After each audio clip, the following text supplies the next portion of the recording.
O'zbekistonliklar yil davomida Google'dan eng ko'p qaysi mavzularni qidirishgan? Bu Google Trends, foydalanuvchilar qidiruvlarini analiz qilib boradigan sayt vositasi. Kerakli filtrlar tanlangach, bizga ushbu statistika taqdim qilinadi va ko'rib turganingizdek, birinchi o'rinda ob-havo. Bu oddiy hol, chunki deyarli barcha davlatlarda ob-havo birinchi o'rinda turadi. Ikkinchi o'rindagi mavzu jinsiy hayotga oid mavzular deb ko'rsatilgan. Google bu qidiruv mavzularini qog'ozga o'rab taqdim qilgan. Lekin gap qaysi mavzu haqida ketayotganini biz juda yaxshi bilamiz. Vallahi kino ko'rasizlar.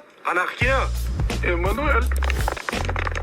93 indeksi bilan bu mavzu ob-havodan sal kamroq qidirilgan, lekin ommaviylik yuqori darajada. Agar ichkariga kirib ko'rsak, eng ko'p qidirilgan regionlar bu Qoraqalpog'iston Respublikasi, Andijon viloyati va Surxondaryo viloyati. Bu mavzu boshqa joylarda ham doim yuqorida desangiz adashasiz. Masalan, Rossiyada ob-havodan keyin filmlar va Yandex mavzusi, Qozog'istonda Qozog'iston va WhatsApp mavzulari, faqat Tojikistonda bu mavzu ikkinchi o'rinda, ammo ommaviylik darajasi 61. Demak, O'zbekiston O'rta Osiyoda pornografik va jinsiy mavzular eng ko'p qidiriladigan davlat.